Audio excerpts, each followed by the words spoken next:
اللہ الرحمن الرحیم ان الذین آمنوا والذین ہادوا والنصارى والصابئین من آمن باللہ والیوم الآخر وعمل صالحا فلہم اجرہم عند ربہم ولا خوف علیہم ولا ہم یحزنون۔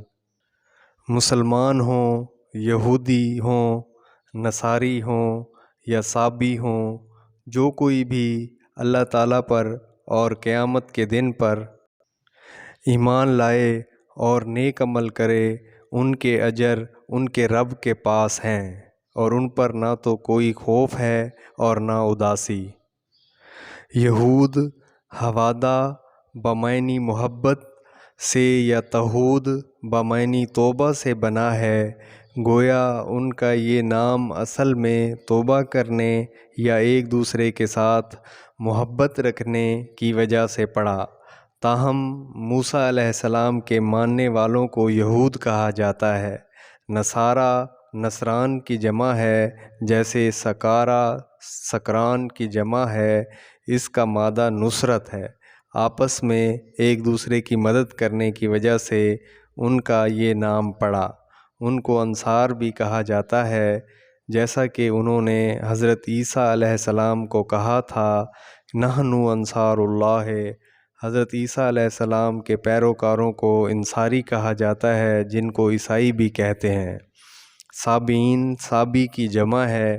یہ لوگ وہ ہیں جو یقیناً ابتداءً کسی دین حق کے پیرو رہے ہوں گے، معتقد ماننے والے رہے ہوں گے، اسی لیے قرآن میں یہودیت و عیسائیت کے ساتھ ان کا ذکر کیا گیا ہے، لیکن بعد میں ان کے اندر فرشتہ پرستی اور ستارہ پرستی آ گئی، یا یہ کہ کسی بھی دین کے پیرو نہ رہے، اس لیے لا مذہب لوگوں کو بھی صابی کہا جانے لگا۔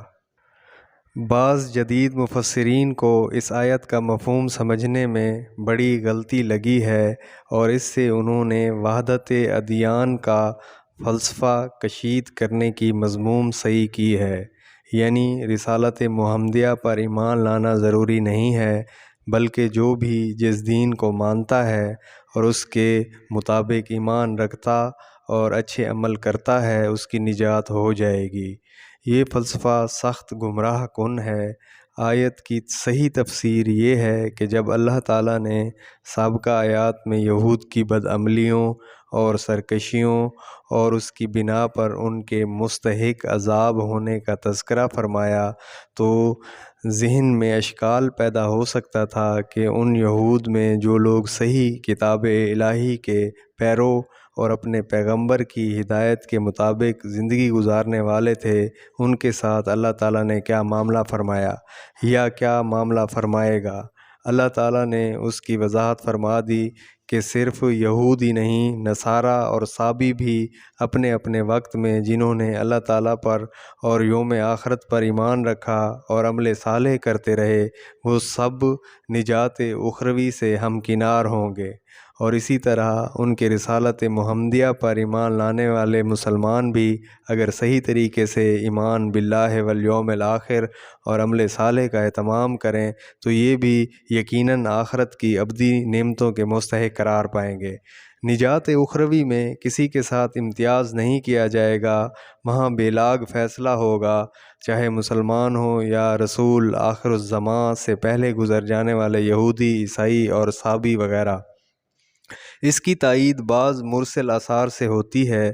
مثلا مجاہد حضرت سلیمان فارسی سے نقل کرتے ہیں کہ جس میں وہ کہتے ہیں کہ میں نے نبی پاک صلی اللہ علیہ وسلم سے ان اہل دین کے بارے میں پوچھا جو میرے ساتھی تھے، عبادت گزار اور نمازی تھے، یعنی رسالت محمدیہ سے قبل وہ اپنے دین کے پابند تھے، تو اس موقع پر یہ آیت نازل ہوئی، ان الذین آمنوا